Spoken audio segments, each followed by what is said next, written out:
Hello, everyone, and welcome to today's webinar, part of our continuing series on the ICFJ Global Health Crisis Reporting Forum. I'm Stella Roque, Director of Community Engagement at the International Center for Journalists in Washington, D.C. Joining us today from Brazil is Sérgio Spagnuolo, an ICFJ Knight Fellow and the founder and managing editor of the data-driven news agency Volt Data Lab, and editor of Aos Fatos, the Brazilian fact-checking website. With more than 15 years of experience in newsrooms, he has worked for several media companies, including Reuters, Yahoo News, and Merger Market. Sérgio is here today to demo a free online tool called The Science Pulse, a project by Volt Data Lab in collaboration with ICFJ and the Brazilian science journalism agency Bori. It's been developed to act as a bridge between science and journalism. You can use it to find out what scientists and experts are sharing on social media and discover facts that can take you to better stories. A reminder to people tuning in, if you have questions during this discussion, please post them on the Zoom chat or in the comments of the Facebook live stream. Thank you, Sérgio, for being here today. Show us the magic of Science Pulse. Thank you, guys. Thank you for coming in and watching what we can do to find new scientific content on social media. I appreciate Stella's invitation to be a part of this. I hope this tool will prove to be very useful for you guys, and as it's being very well used here in Brazil as well. So before I show any presentation or anything, I'd just like to say that this tool is being launched in the US officially today, but people in Brazil have already been using it. We have like a very interesting support for other languages, but our main support is for Portuguese and for English right now. We follow a lot of, we monitor a lot of scientists in the US and in Brazil as well. So I'm just gonna share my screen with you guys. I'm gonna show a little bit what we will be doing. Screen share. Yeah, that's it. I think you can see my screen now, right?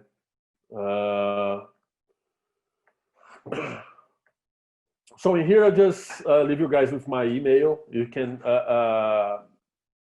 email me at any time if you have any doubts, if you have suggestions, especially if you have feedback. Feedback is really important to make this tool even better and more useful for reporters or scientists or anyone who wants to use that. So this is a project by Volt Data Lab, which is my own company here in Brazil, my data-driven agency, as we call it. We develop this kind of project that is driven by data to help journalists and other communities. It is fully supported by the International Center for Journalists. We are in a partnership with Bori, which is a science agency here in Brazil. So basically, what is Science Pulse? Science Pulse is a social listening tool, as we call it, to help journalists navigate publications of scientists and experts. Basically, what we do, we monitor a bunch of scientists that are publishing their findings or their thoughts or their curiosities or whatever they're publishing. We follow around 1,300 now, and this is an ever-growing list. And we make it easier for people to filter and navigate what they're publishing. So instead of following 1,300 new people on social media that you might be interested in what they have to say, and getting to the algorithm thing where you have to filter a lot of stuff, the algorithm filters for you. So it's hard for you to find some useful stuff a lot of the time. So we created our own intelligence behind this, our own algorithm that shows what's trending, but most important, it also show what's hidden. There are a lot of scientists that have very few followers, but they are actually publishing a lot of interesting thoughts and ideas and papers and documents, and there are opinions as well.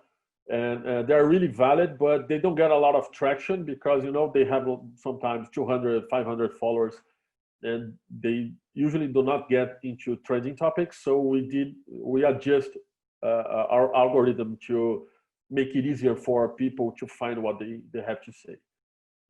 So in very few words, our resources that we provide for free for you guys is advanced filters.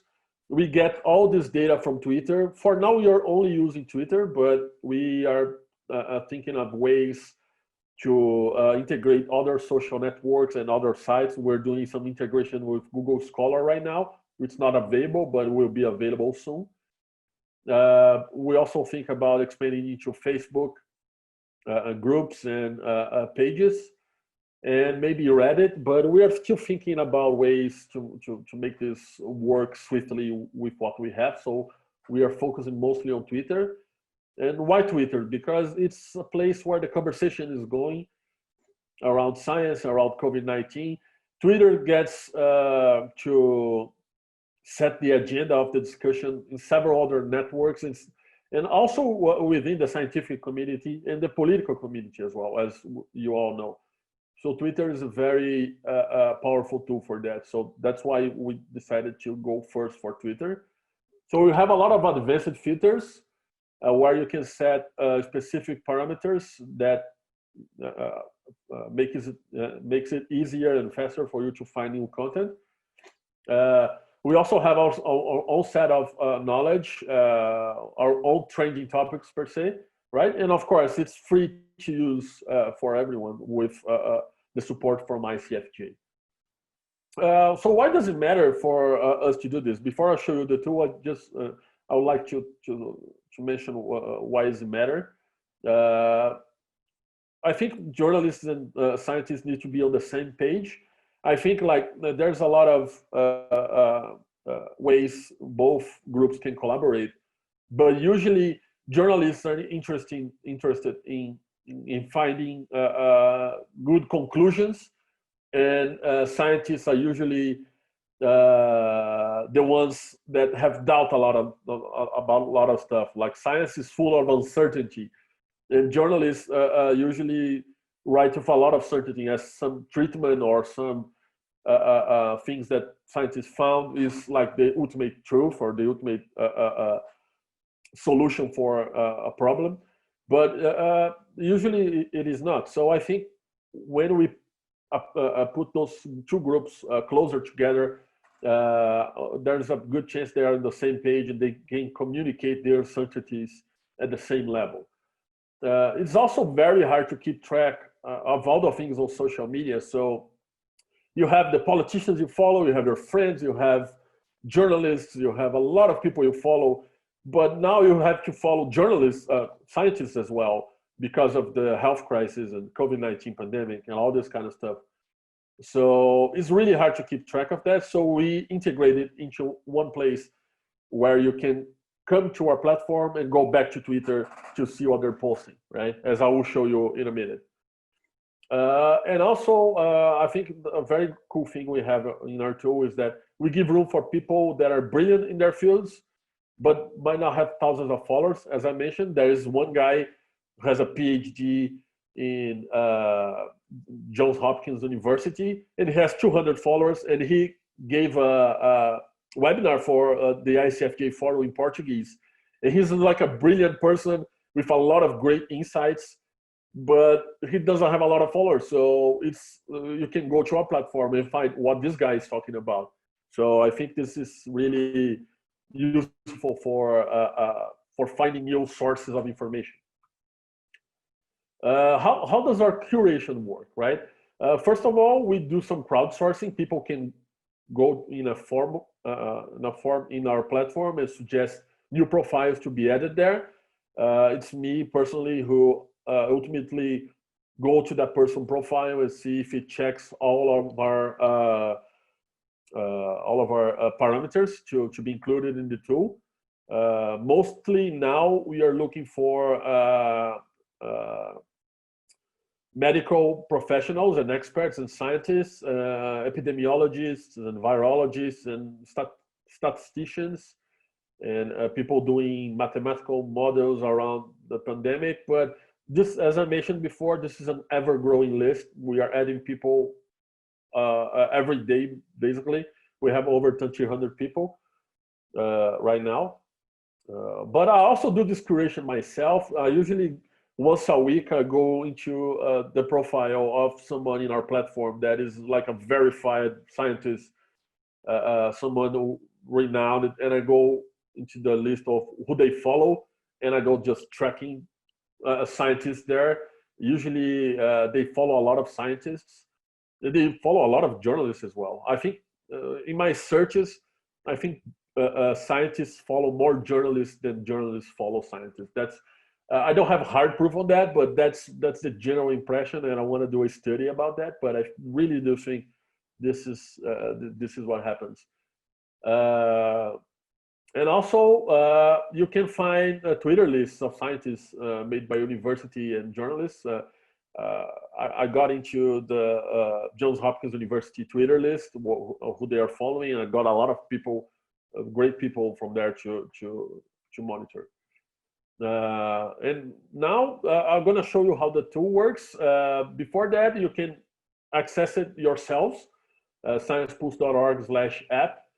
You can see the code. Everything we do at Volt, or most of the stuff we do, is open source.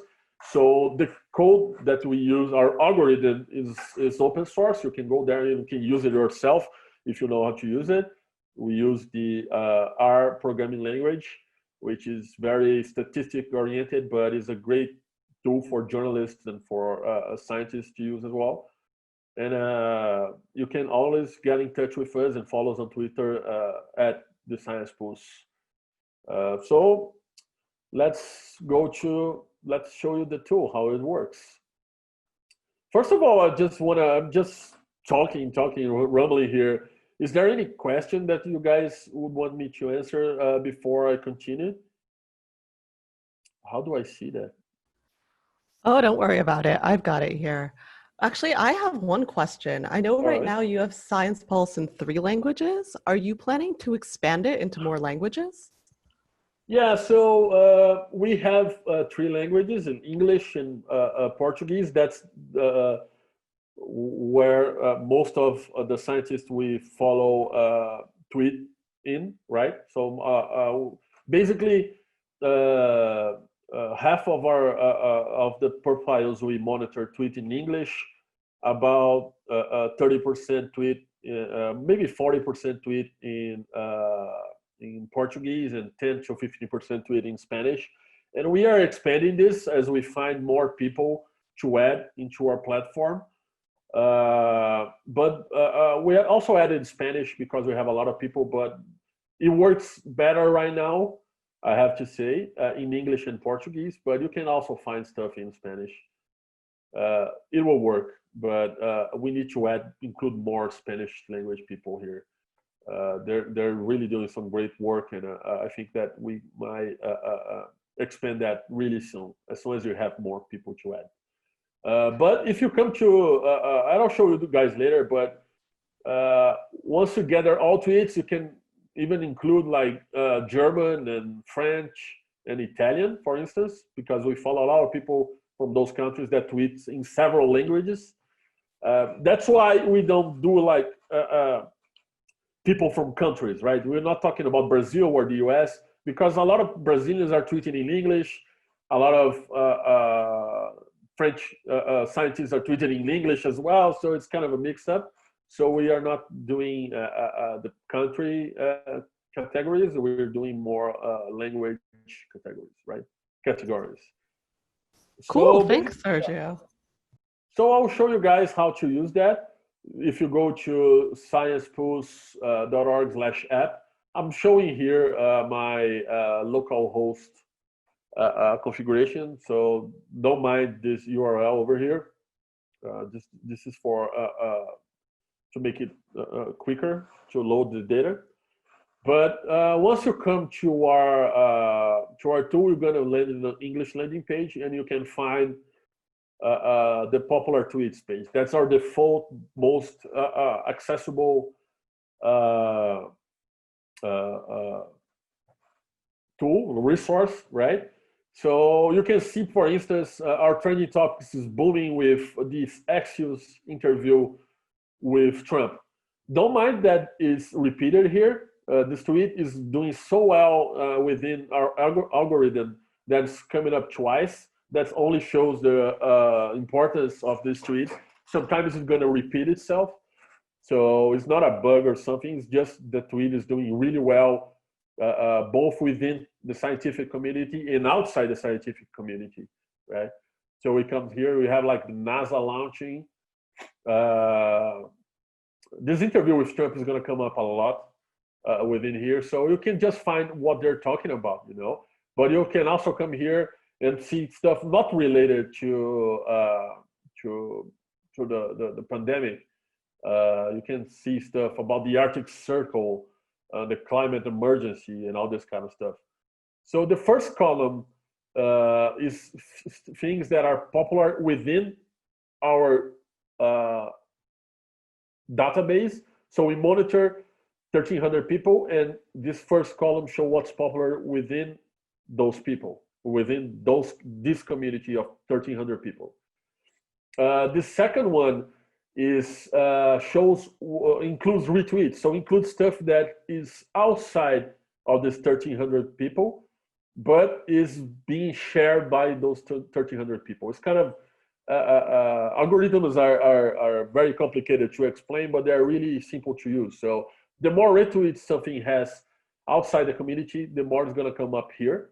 So this is usually the first and the second column are usually scientific topics, and the third column that we decided to include shows any kind of tweet that is doing well that has been shared at least once by a scientist in our database.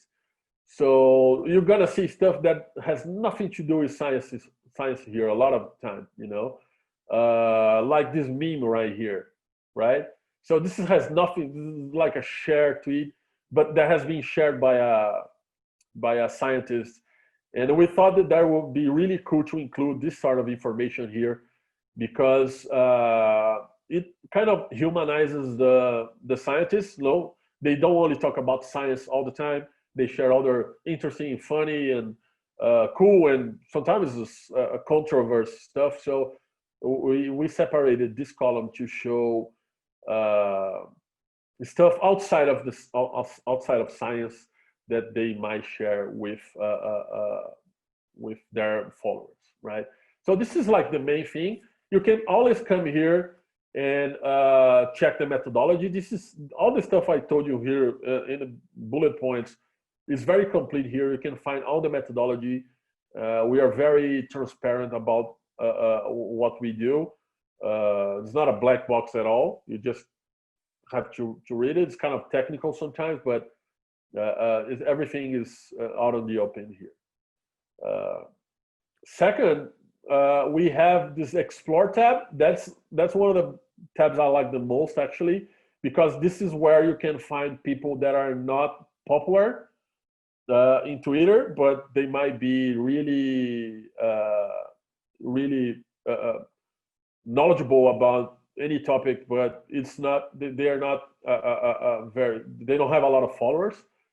So in this tab here, you get a random sample of people, a random sample of tweets that you can get tweets from anyone. It's just like random, you know. It was coincidental that everyone here like is verified by Twitter, for instance, but it's really coincidental. It's really random. And in this column here, it's all about tweets that are doing good, but they are not as popular to go into our trending topics. But they also might be really interesting to see, like a press conference by the World Health Organization, or stuff about like COVID-19 and links. There are a lot of links here, and we plan to do something really interesting with links in the time being. We also have the popular hashtags. One thing that I discovered using this tool myself is that scientists, they are really into promoting the Black Lives Matter agenda, right? So they really want to, they're really going for this. And this is something that is reflecting the tool, especially the hashtag. They're really supportive of the Black Lives Matter movement. And I think this is really cool. And it was something that I had no idea was going on among scientists, but they're really active with that. We also have a COVID-19 specific tab. So if you're only interested in covering COVID-19, you can come to this tab, and you only find topic related to COVID-19, and you can see hashtags that are trending around that topic. COVID-19 is compared to a lot of other diseases and pandemics. So you see HIV and Ebola tags because they're really putting the same content sometimes. And you can see active users. This guy here, Dr. Eric Ding, he's a very prolific Twitter user. So you can just come here and get to his tweet account and see what he's talking about. And he has a lot of followers, and he's very prolific, and he talks a lot about COVID-19. So he might be a good source for you guys to do your report. He's from Harvard, right? And but also you can find like a lot of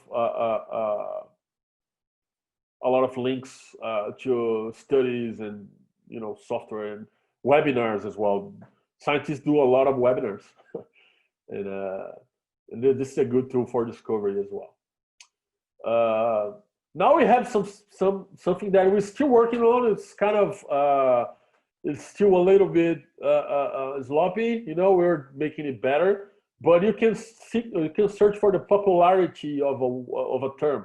So that's the popularity of the term COVID among scientists for the past month, or for the past week, actually. So we see that around in July 29th, it got more popular and stuff. And you can search for Trump as well if you want, and see if scientists are talking more about Trump. Yeah, they're talking more about Trump today, mostly because of the interview. But on the 29th as well, he must have said something. And you can filter the date range. You can add more time, up to 30 days. And you can do a lot of stuff with this. It's just a way to find what's popular and to see if it is relevant and it's gaining momentum, right? We're still working on that. There are a lot of stuff we need to improve, but it's working, and I think it can be really useful to find, what's happening right now. Finally, we have a Twitter exploratory kind of thing. So if you don't want the trends, you don't want to check the popularity of COVID-19, you want to search for specific terms, right? So you can search what's happening with Trump right now. And so the time here is 3 days. So you can see a lot of people who are talking about Trump, the Trump interview for Axios right now. There's a lot of people talking about that. That's a very popular topic within the scientific communities, right? A lot of people are retweeting that, are commenting posts around that. You can filter this configuration here. You can you can hide the retweets. You can also hide the replies and only check original tweets talking about Trump, right? So still, there are a lot of people talking about the Trump interview here. And you see, just like there's a way for you to find stuff. You can search for studies as well, or paper, right, as you call it. Oh, not paper. So if you want to find a specific paper, you see there's this post by Johanna, the most important paper of the week. And I don't know what that is, but you can go to her tweet and you can find what it is about, how the pandemic defeated America and whatever, right? So it's a good way to explore what's happening with these people we follow, right? And finally, just to show you guys who we follow 1,300 people. You can also type here to find what they're like. If you want like a virologist, you can find like Dr. Angela Rasmussen. He has been in this webinar a couple weeks ago. You can find epidemiologies as well. You can find people for certain universities. You can search for Harvard, Med, or whatever. Oh, not Harvard, Harvard. So, and everything's downloadable. You can come here and download this table of people we follow and create your own list with them, right? So that's basically the tool we have so far. We are making daily improvement to this tool. We plan to launch, we are still in a beta version, 0.6. We plan to launch by the end of the year the alpha version, the final version 1.0. That will be more complete. We're taking care of bugs and improving the speed of the tool and stuff, but it's usable and it works. And I really think you guys will use it and find content and find a lot of stuff to work with. If you come to the notes tab, there are several links that you can use. You can reach us at sciencemonitor@icfj.org. You can come for privacy policy and licensing. We don't ask any private information from you guys. You can just go to the tool and use it. You can find the complete methodology. You can suggest profiles to be included in this tool. And you can give us feedback. Your opinion is very, very, very important for us. And I really appreciate any feedback you might have about this tool. As critical as it is, you can be harsh. You can really give us your true, honest, raw feedback. We really want to do this very useful and good tool for journalists. So thank you very much. I'm now open to every question you guys have, and I hope you use this tool. Thank you so much, Sergio. So I'm browsing here some of the audience questions. Jim Fry from Voice of America asks, Voice of America journalists aren't officially part of ICFJ. Do all journalists have access to this tool? Yes, all journalists have access to this tool. This is a open source tool, so you can just come to sciencepulse.org/app. And I'm sure Stella will make this link available in the Facebook group as well. But it's open to every journalist. You can even come to sciencepulse.org, and there's a link in our front page, and you just go to the app. There's a newsletter that we're planning. We are planning daily and weekly reports about the data we gather. So there's also that. We still haven't finished that, but you can subscribe to the newsletter right now. There's in Portuguese and in English. And feel free to subscribe. It's free, and you're going to receive very soon daily or weekly reports, or whatever you choose, in your mail, in your email, right? But it's free. Brilliant. And he also asks us to recap the languages the tool is in. So if I remember correctly, the tool is filtering tweets on social media in English, in Spanish, and in Portuguese right now. And you would say your English tweets and Portuguese tweets are really some of the more developed data that you have on there. Yes. So yeah, I wouldn't say developed data. It's just we follow more people in that tweets in English and in Portuguese than in any other language. We have a lot of people in Spanish as well, but not as much that would make a very supported tool by a very supported language by our tool right now. But we are working on that. We expect to add more Spanish language scientists that are tweeting in Spanish in the near future. So support for Spanish will be stronger in the next couple of months. And I have a question about curation. So a lot of the data that you get is crowdsourced, and you take suggestions from people on which accounts to add to Science Pulse. Have you reached out to universities and scientists directly to offer you recommendations for curation? Well, not yet. I plan to do that in the near future. We are mostly focusing on the technology right now, on our algorithm, and making everything sharp for when we invite scientists and universities to collaborate. We already have this structure for them to give their inputs. So right now we are focusing mostly on the platform, the technology, and the algorithm. But yeah, that's in our calendar to do this year. Brilliant. And Rami Al-Kubati asks, do you have a plan to help MENA journalists uncover misinformation in their regions? Does Science Pulse stream the social media profiles of scientists, doctors, et cetera, in the Middle East? Well, not right now, but that's not because we don't want you. We really want you to go to every region in the world.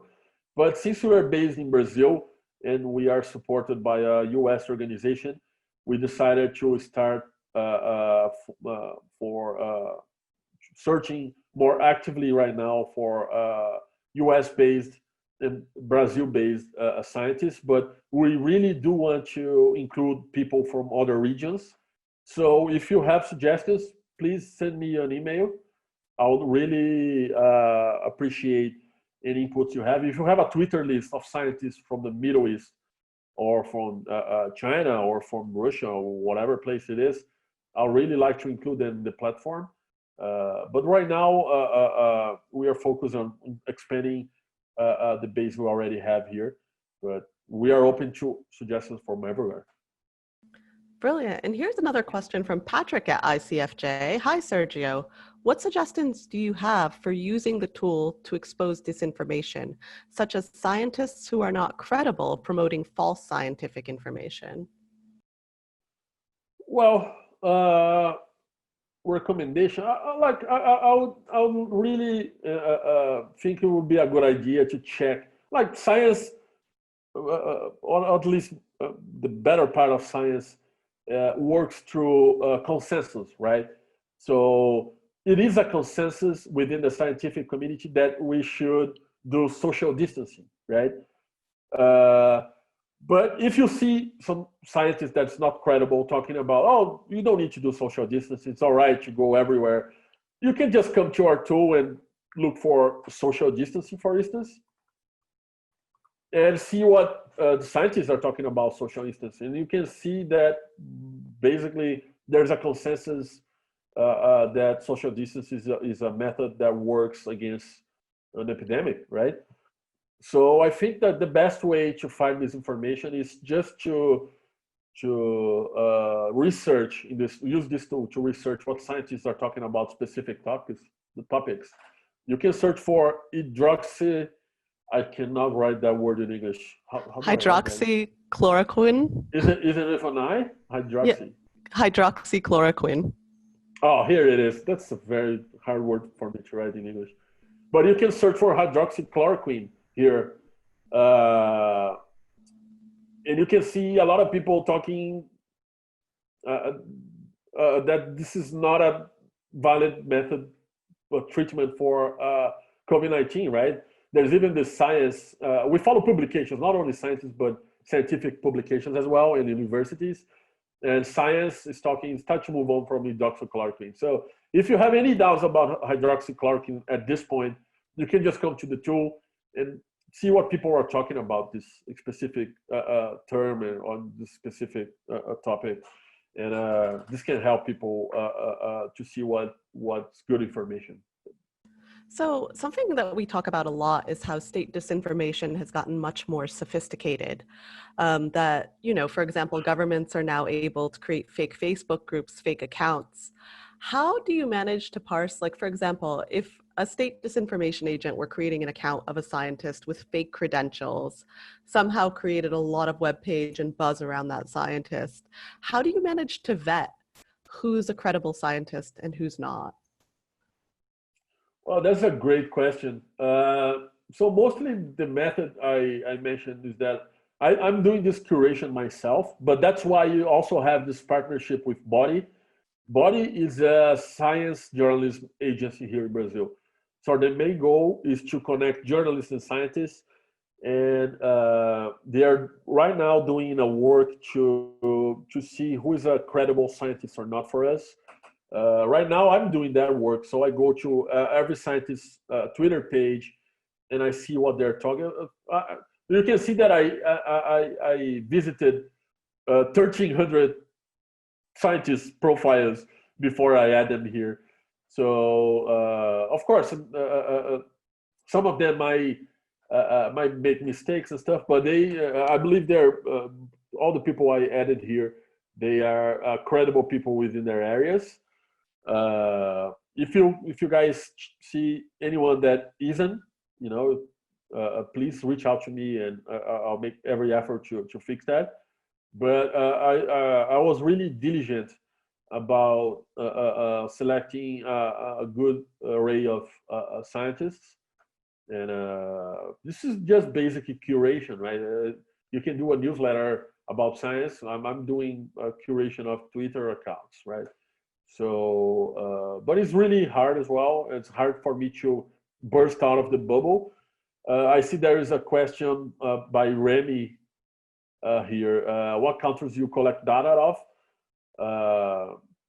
Can others report to the platform? Yeah, like we don't collect data from countries. We collect data from Twitter users that are located in several countries. So most of them are in Brazil, in the US, but there are people from France, Canada, England.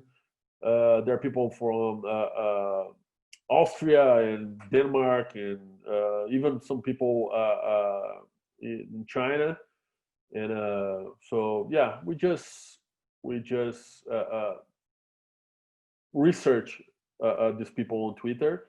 If we think they're credible, we include them in the platform. Very good. And I see that Sarah Zavaleta is asking a question. So she says, thanks, Sergio. In case you want to include climate change and the coronavirus effects. Oh, so she has a suggestion. She suggests Erica Zavaleta on her website. Do you have climate change scientists you've also included in the platform? Are they talking about like COVID? Well, we might have. I don't know what 100% of the scientists are talking all the time, but we might have climate change. We might as well just search here. Yeah, you see, you have Dr. Julia K. Baum, applied ecology from impact oceans and reefs. I'm not sure if they're talking about COVID-19. You can just come here and check, right? We can go to her profile page. And see if she's talking about COVID-19 and climate change. Probably, but I don't know. But you can, that's the beauty of this. You can just come here and look for that yourself, We have a lot of scientists. They're not only about health. We have a lot of people from ecology as well, and mathematics and physics and biology too. You have a lot of biologists here. Yeah, computational biology, molecular biology. So it's just a place for you guys to dig in and dig deeper and find what you're looking for. Sometimes you might not find what you want or what you're looking for, and that's why your feedback is very appreciated. We want to include everything science related here. Yeah, just use the tool and tell me what you think and suggest changes and profiles, and I will happily improve that for you. Brilliant. Thank you so much, Sergio. Are there any more questions from the audience? Let us know if you just want to type in a question before we decide to sign off. All right. Well, I think you've covered everything in your presentation today. Thank you so much for demoing this tool to us. It's incredibly useful and incredibly timely given the pandemic. It was great having you here. And to the reporters watching, please keep the conversation going on our Facebook forum group, which you can look up. It's the ICFJ Global Health Crisis Reporting Forum. And if you don't have Facebook, we encourage you to sign up to our forum newsletter on www.icfj.org to keep up with upcoming events. And speaking about discovering facts, next Tuesday, we're bringing you the world's best fact checkers for an in-depth discussion on anti-vaxxers, a webinar organized by ICFJ in partnership with the International Fact Checking Network. Stay tuned for news on that. Thank you again for joining us, Sergio. We really appreciate it. And I hope you have a great week, that you continue expanding your tool. And I'll make sure to post it to the forum for all the reporters there to give you feedback. Well, thank you very much for this opportunity.